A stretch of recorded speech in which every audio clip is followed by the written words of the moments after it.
J'invite les collègues qui vont maintenant succéder à rester dans l'épure des 5 minutes. Monsieur Patrick Hetzel, pour la recherche. Merci beaucoup, Monsieur le Président, Messieurs les Présidents, Madame la Ministre, mes chers collègues. Je vais mettre la focale sur 6 points de ce budget recherche.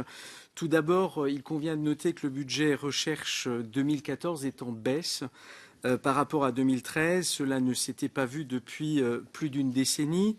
Le volet recherche de la mission interministérielle donc, est placé sous le signe de la contradiction entre la volonté politique affichée par le gouvernement et la réalité des moyens qui sont proposés pour la recherche.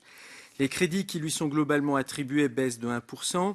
Cette diminution touche principalement l'Agence nationale de la recherche, mais aussi la quasi-totalité des organismes de recherche. Et je pense que le collègue qui est rapporteur sur ce volet y reviendra plus spécifiquement.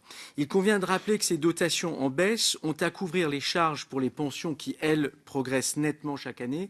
Et bien entendu, le glissement vieillesse technicité des fonctionnaires, des EPST, cela a déjà été mentionné à l'instant par Thierry Mandon, ou les mesures salariales des personnels des EPIC. Les moyens réellement disponibles pour les laboratoires sont donc réduits d'autant, alors même que la chute des financements de l'ANR diminue également les financements sur contrat de recherche de ces organismes. Donc on a là un net recul. Deuxième point, la recherche sur projet est décidément devenue une variable d'ajustement pour ce gouvernement. En l'occurrence, le budget de 2013 se traduisait par ce qui était présenté comme un rééquilibrage nécessaire entre des financements pour la recherche sur projet et des crédits récurrents, donc au profit des organismes de recherche. Cette année, ces derniers sont également touchés par les baisses de crédits et en même temps les moyens de l'ANR continuent de diminuer. Ces autorisations d'engagement sont inférieures à ce qu'elles étaient à sa création en 2005 et se rapprochent en euros constants de ceux dont disposaient les anciens fonds incitatifs au début des années 2000. La Cour des comptes constatait dans son rapport de juin 2013 que l'agence était à une croisée des chemins. Le gouvernement semble avoir de toute évidence dépassé cette étape, mettant en cause son existence même comme agence de financement de la recherche sur projet. La question que je me pose, faut-il y voir l'abandon des financements sur projet en France, notre pays n'ayant fait dans ce domaine, avec beaucoup de retard, que suivre la pratique à la fois européenne et internationale. Troisième volet, la réalité des effectifs de la recherche. Les emplois des organismes de recherche nous sont présentés comme stables. Il convient cependant de s'interroger sur la réalité que recouvre cette présentation. Les emplois inscrits seront-ils réellement pourvus ? En l'occurrence, lorsque l'on échange avec les responsables des organismes, ce qu'ils nous disent, c'est qu'ils sont obligés de geler de plus en plus d'emplois. Il y a donc là un effet trompe-l'œil. Les éléments qui nous ont été présentés lors des auditions permettent en tout cas de douter que nous soyons encore dans un maintien de l'emploi du côté de la recherche.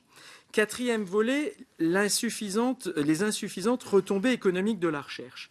Cela a déjà été souvent mentionné par la Cour des comptes. La partie thématique de l'avis qui sera présentée au nom de la Commission des affaires culturelles portera sur les insuffisantes retombées économiques de la recherche.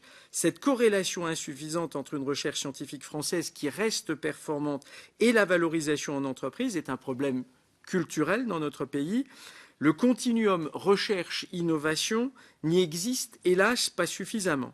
Lors des débats parlementaires du printemps dernier sur le projet de refondation de l'école, le groupe UMP a défendu la formation à l'entrepreneuriat dans le système scolaire français. Hélas, nous avons rencontré assez peu d'écho de la part de la majorité sur cette question. Ne serait-il pas temps, alors que le gouvernement envisage, et vous l'avez annoncé, Madame la Ministre, ces jours-ci, un plan pour encourager les étudiants à devenir entrepreneurs, de reprendre cette question en amont de l'ensemble de notre système de formation et donc aussi dès l'école. Cinquième point, le nouveau programme des investissements d'avenir, ou plutôt le PIA 2. Les crédits annoncés par le Premier ministre au mois de juillet pour financer le deuxième programme des investissements d'avenir sont inscrits dans le projet de loi de finances pour 2014. Et d'ailleurs, il y a un décalage entre ce qui est inscrit dans le projet de loi de finances et ce qu'avait initialement annoncé le Premier ministre. Là aussi, l'effet rabot est passé par là.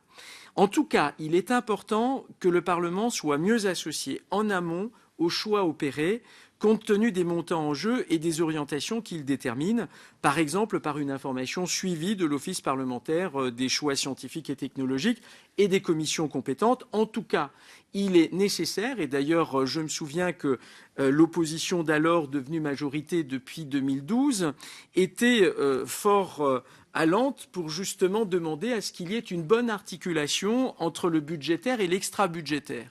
Je constate que les choses à cet égard ne se sont pas améliorées, mais plutôt empirées. Et donc, je voudrais rappeler à la majorité qu'elle devrait respecter ce qu'elle avait elle-même revendiqué il n'y a pas si longtemps que cela. Et je terminerai par le 6e point. Quel financement de la stratégie nationale de recherche, dont la loi de 2013 prévoit une présentation quinquennale?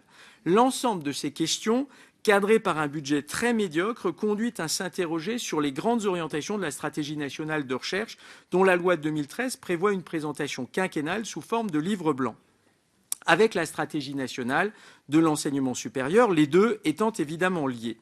N'est-il pas au minimum essentiel de sanctuariser les crédits de la recherche, à défaut d'en prévoir une programmation croissante, comme l'avait disposé et l'a effectivement réalisé la loi de programme pour la recherche de 2006, dont la programmation a non seulement été tenue, mais même dépassée? On en est loin aujourd'hui. Je vous remercie. Merci, chers collègues. En illustration sans doute contradictoire de la présentation qui vient d'être